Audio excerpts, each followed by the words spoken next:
A graça do Senhor Jesus. Amados, estamos aqui mais uma vez para fazer o resumo da nossa lição da Escola Bíblica Dominical. Nós estamos agora fazendo o resumo da nossa lição de jovens, certo? Que está falando aí do poder, cura e salvação. E hoje nós vamos estudar a lição de número 13, a última do ano do quarto trimestre, certo? A lição do dia 29/12. Então hoje nós estamos chegando na última lição, finalzinho do ano, o ano passou rápido, e que Deus te abençoe, que Deus te dê um ano de 2020, um ano abençoado, tá? Que todos os seus projetos, tudo aquilo que você planejou para o ano que vem, que você possa concluir, e o que eu desejo para você é um feliz ano novo, e que você seja plenamente abençoado, tá bom? Bem, vamos lá. O Evangelho em Éfeso é o que nós vamos estudar. Bem, o texto do dia diz: e Deus, pelas mãos de Paulo, fazia maravilhas extraordinárias. O apóstolo Paulo ministrava a palavra em Éfeso. Era uma cidade multicultural, pagã, onde existia um grupo que era resistente ao Evangelho. Então Deus precisava muito usar aquele homem com milagre, com poder, com autoridade. E foi isso que Deus fez. Usou o apóstolo Paulo com muito poder ali em Éfeso, e ele ganhou muitas almas para Jesus ali, e fundou uma igreja poderosa, a igreja de Éfeso, né? Então nós vamos ter uma lição muito importante hoje. Os objetivos dessa lição é destacar o trabalho bem sucedido do apóstolo Paulo em Éfeso. Isso aí nós temos que destacar, como professor, que Paulo fez um trabalho muito importante em Éfeso, e foi muito bem sucedido, ganhou muitas almas para Jesus ali, desfez muitas obras do diabo ali naquele lugar, certo? E também apresentar as maravilhas e milagres realizados pelos irmãos dele. Nós vamos ver que ele fez maravilha ali, Deus usou ele poderosamente. E também refletir a respeito das perseguições sentida por ele, né? Ele foi muito perseguido. Ele mesmo escreveu: todo aquele que quiser servir a Cristo piamente sofrerá perseguição. Ele ensinava, pregava e escrevia aquilo que ele vivia, né? O nosso texto bíblico em classe está em Atos, capítulo 19, versículo 24 a 34. Eu aconselho você a ler todo esse capítulo, certo? Mas aqui na nossa lição o texto bíblico é só 19, 24 a 34. Então, nesse domingo a gente vai estudar, né, como chegou o Evangelho na cidade de Éfeso. Isso aconteceu na terceira viagem missionária do apóstolo Paulo. Então, nessa cidade houve muitas conversões, batismo com o Espírito Santo, milagres, entendeu? Apesar da forte oposição que o apóstolo Paulo sofreu, ele foi muito usado ali naquele lugar. Então, Deus abençoou poderosamente o seu ministério ali. E todos que habitavam ali na Ásia Menor ouviram o Evangelho, certo? Então, vai ser uma lição muito importante. Vamos lá. Número 1, a obra de Deus em Éfeso. Quando o apóstolo Paulo chegou ali em Éfeso, né, ele encontrou ali 12 discípulos, e perguntou a eles, né, uma pergunta bem interessante aqui.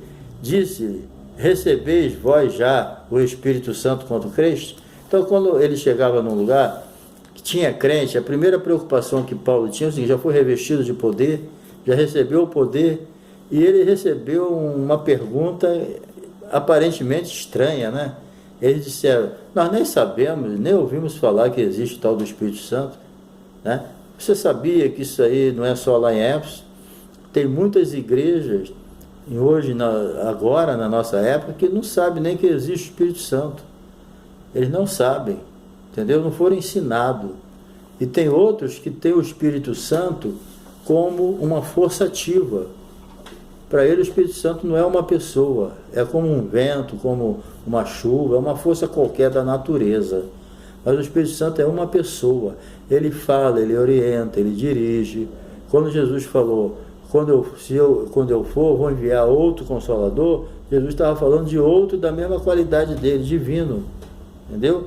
Então, o Espírito Santo, ele ensina, ele orienta, ele dirige, ele tem todos os atributos de pessoa. Agora, só que as pessoas não conhecem porque não foram ensinados.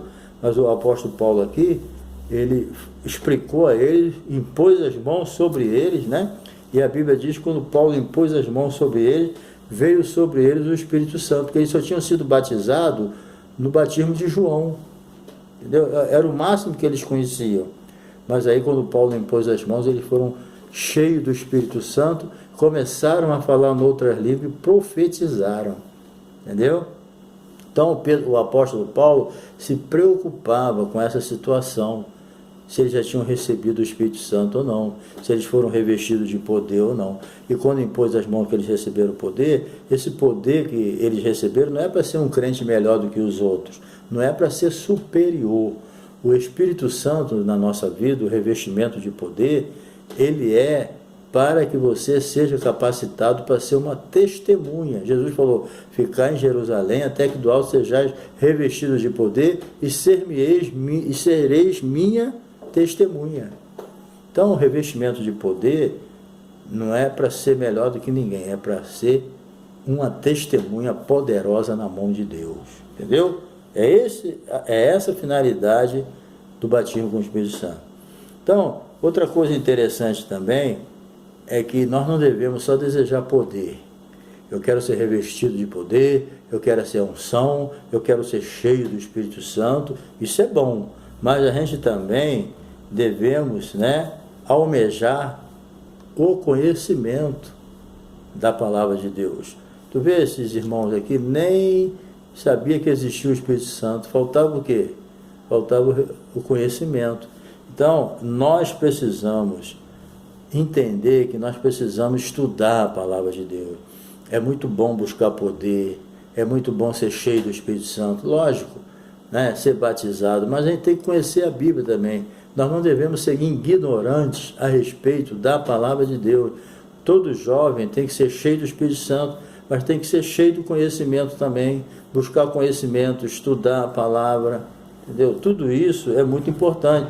Quando você é cheio do Espírito Santo e cheio da palavra, isso significa o quê? Equilíbrio. Isso demonstra que você é uma pessoa equilibrada, entendeu? Você não almeja só poder, almeja também o conhecimento. Então Paulo passou 2 anos ali em Éfeso. Em Coríntios parece que ele passou 6 meses. Viu a confusão que foi lá? Aqui ele passou 2 anos. Ele alicerçou a igreja, entendeu? O Orlando Boyer chamava a igreja de Éfeso de a epístola, que ele escreveu, Paulo, de a epístola das regiões celestiais. Por quê? Porque era uma epístola muito profunda, porque ele aprofundou eles também na palavra. Ele não escreveu só problema, ele escreveu uma teologia profunda, porque eles foram ensinados na palavra. Ficou 2 anos ali ensinando a palavra, entendeu? Então, hoje em dia, nós temos a nossa escola dominical para aprender. Não despreze, não seja aquele sujeito que foge da escola. É prejuízo para você. Vá para a escola dominical, vai para os cultos de doutrina, entendeu? Vai buscar aprender a palavra de Deus, procura um seminário para você melhorar o seu conhecimento, uma faculdade teológica, todas essas coisas, escola dominical, culto de doutrina, de ensinamento, seminário, tudo isso tem a finalidade de edificar a sua vida, entendeu? De capacitar você para ser uma bênção na mão de Deus. Seja equilibrado, é muito bom o poder, mas tem que ser junto com o conhecimento, tá? Número 3 aqui, o Evangelho alcança toda a região. A cidade de Éfeso era um centro cosmopolita, entendeu? E as notícias se disseminaram em pouco tempo. O versículo 10 diz que todos que habitavam na Ásia ouviram a palavra. É lógico que isso aí é uma hipérbole, Não é nem a Ásia como nós temos hoje, é a Ásia Menor, entendeu? E essa hipérbole quer dizer que era muito usado, Na antiguidade, Lucas não quis afirmar que cada morador ouviu pessoalmente a palavra. Não tinha como Paulo fazer isso. Mas que o evangelho foi bem disseminado ali e com certeza um ia levando para outro. Mas a verdade é que a Ásia Menor ali foi bem evangelizada, certo? O evangelho, ele teve uma penetração muito forte naquelas províncias ali, porque o apóstolo Paulo, ele era incansável, entendeu? O objetivo dele era pregar o evangelho, ele não tinha outro alvo na vida, era pregar o evangelho, ganhar as pessoas para Jesus. Entende-se, né, que praticamente todas as cidades citadas em Apocalipse 2 e 3, aquelas 7 igrejas, se encontram nessa região, e há fortes indícios que receberam o evangelho nesse tempo, fruto de quê? Do trabalho de evangelização missionária do apóstolo Paulo, entendeu? Na sua terceira viagem missionária. Então, você veja como que Deus usou esse homem poderosamente, entendeu? É aquele negócio. Deus busca um homem com essa disposição. Quem faz a obra é Deus, mas tem que ter uma pessoa disponível. E hoje a gente sabe que é muito difícil encontrar pessoas disponíveis para Deus.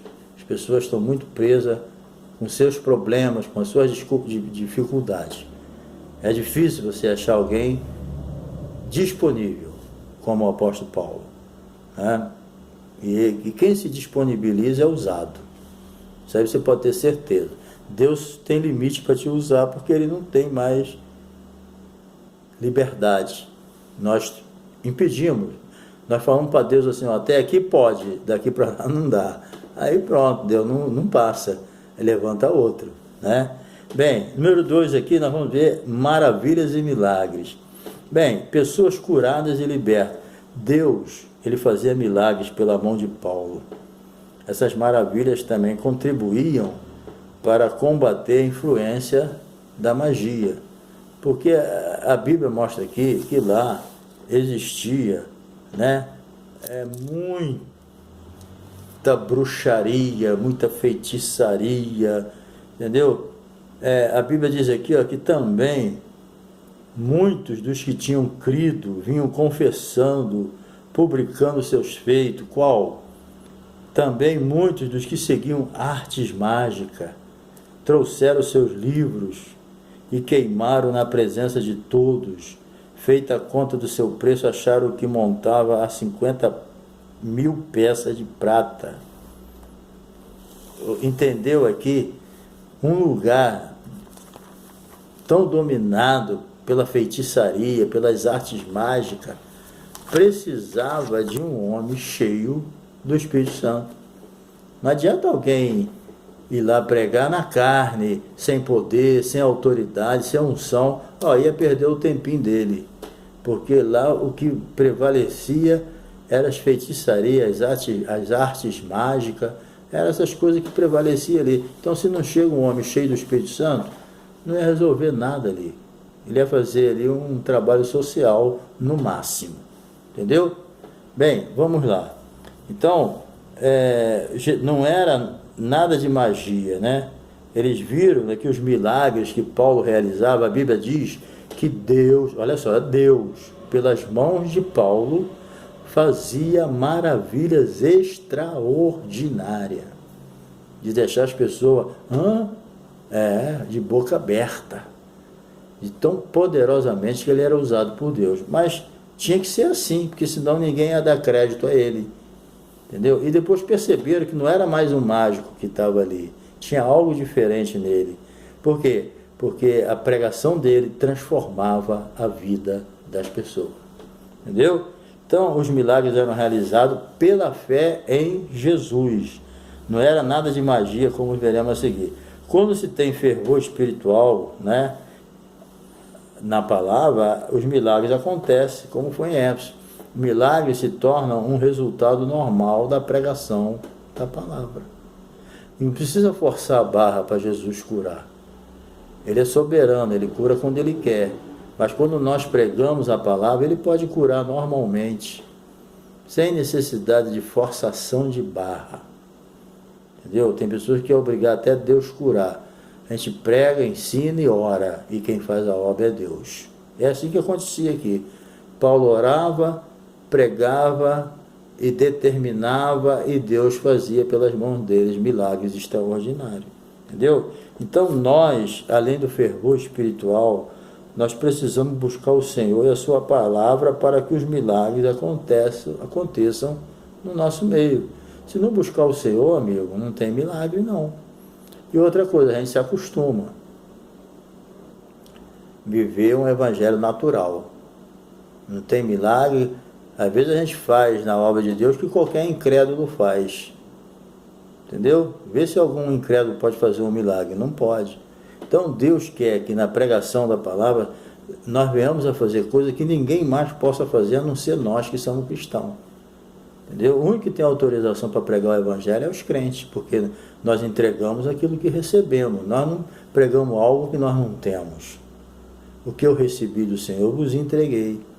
Eu fui salvo, então vou pregar a salvação. Fui curado, vou pregar a cura. Fui liberto, vou pregar a libertação. Entendeu? Então é isso que Deus quer que a gente faça.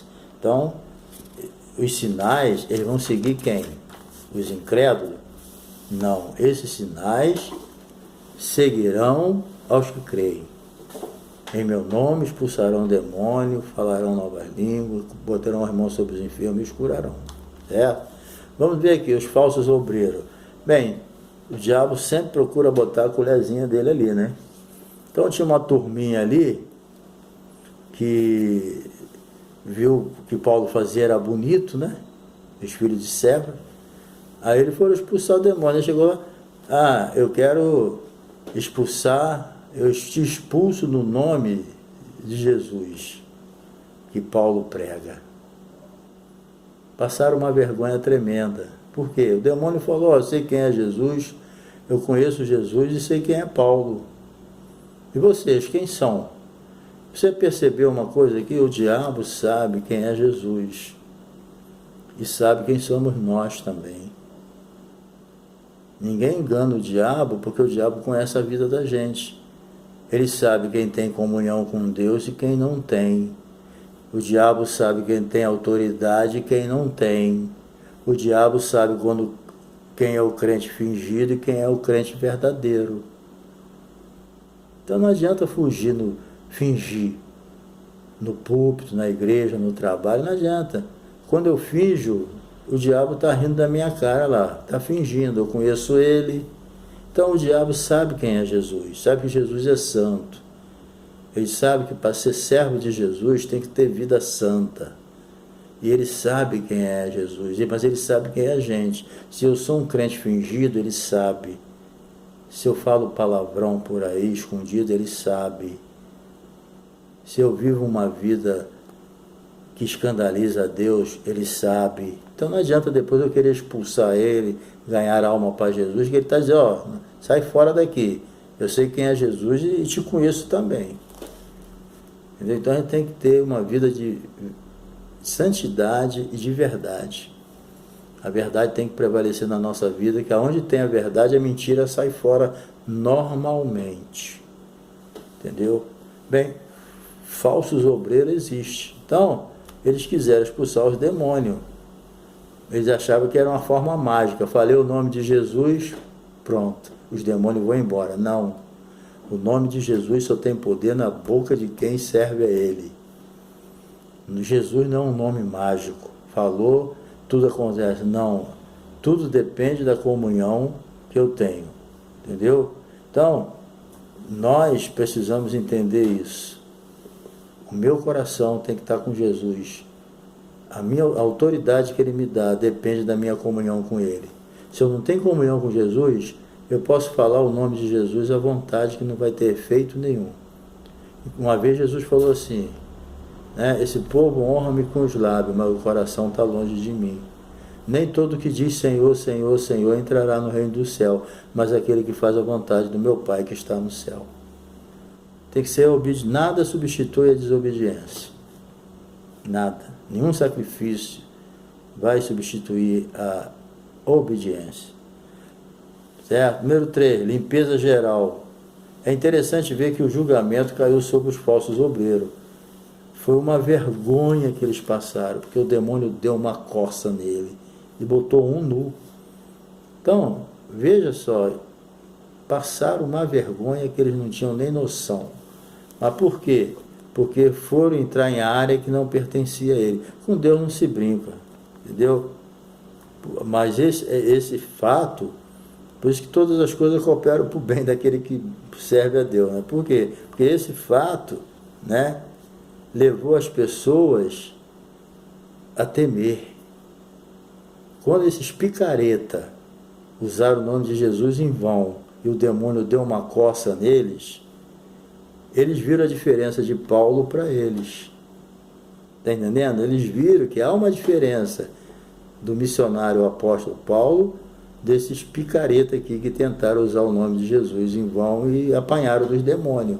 Porque Paulo não apanhava dos demônios, ele tinha autoridade sobre os demônios. Ele disse para o demônio que estava naquela jovem: olha, em nome de Jesus eu te mando. Acabou.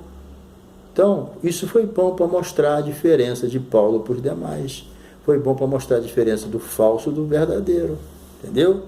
Então, eles, por causa disso, levou as pessoas a confessar as suas obras má, a queimar os seus livros de magia negra.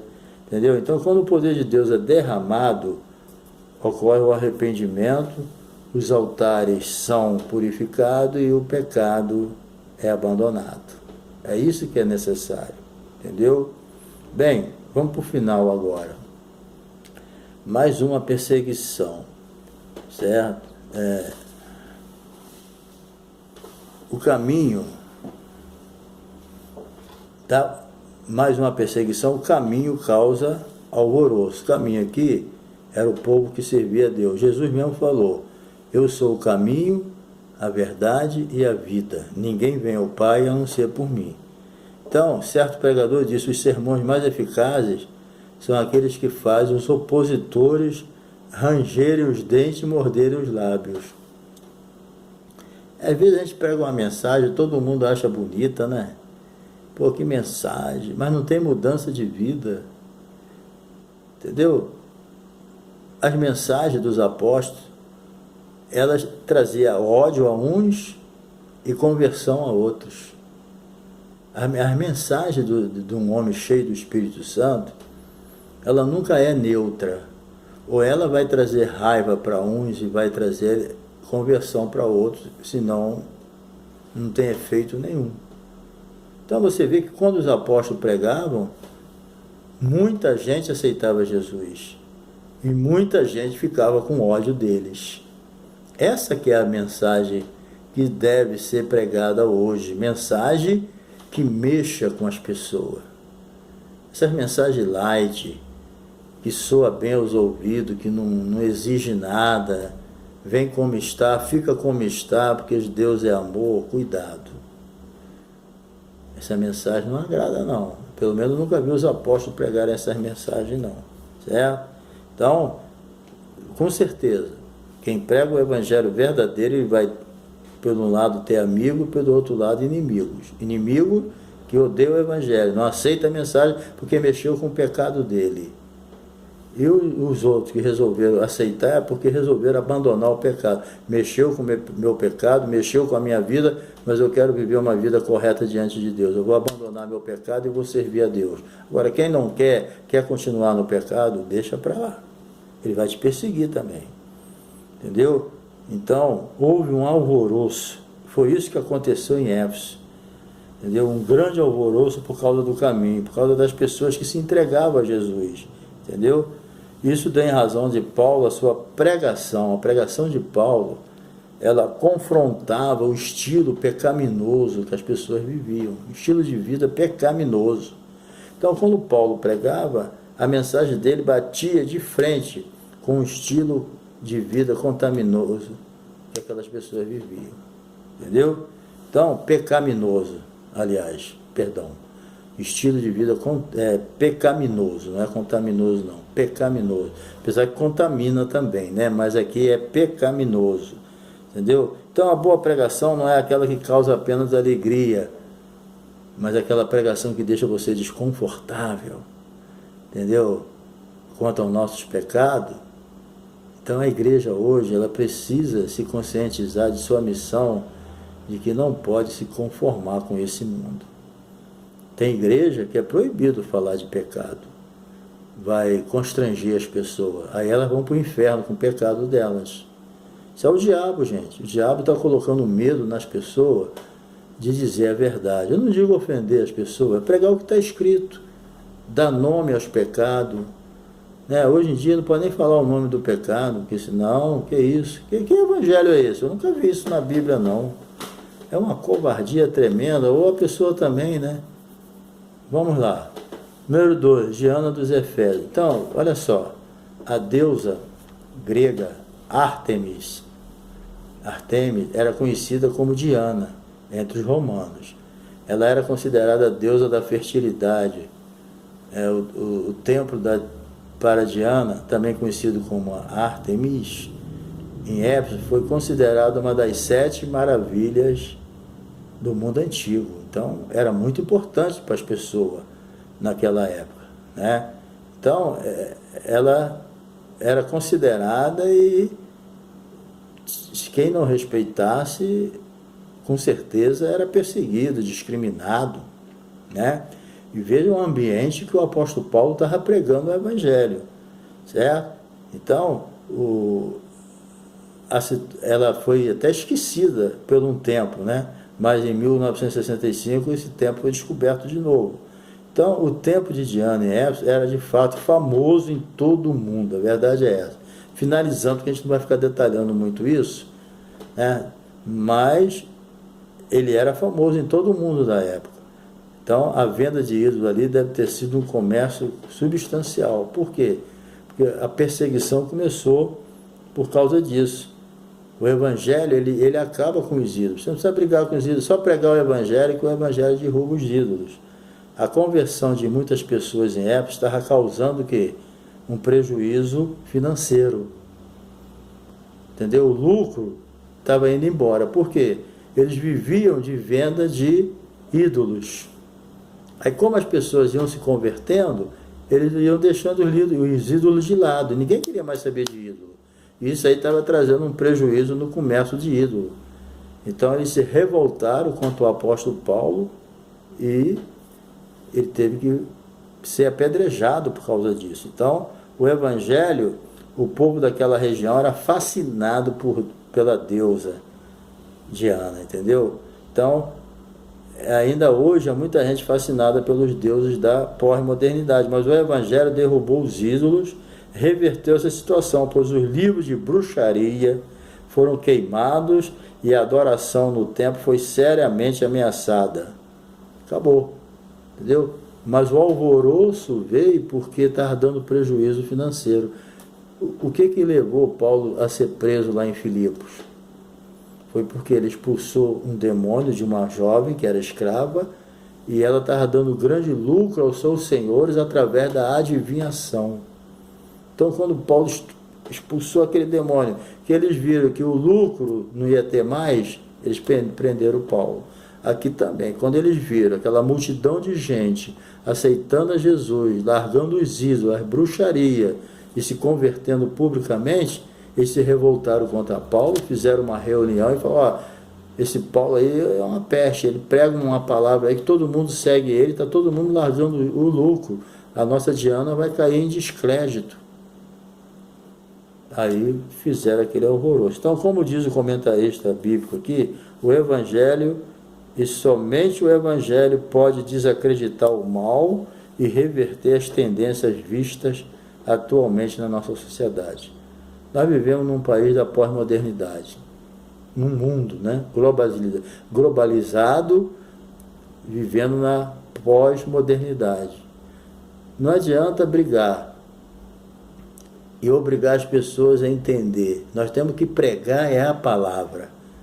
Porque você pregou a palavra, a pessoa se converteu, ele vai mudar de vida, porque o Espírito Santo que habita nele vai fazer a obra.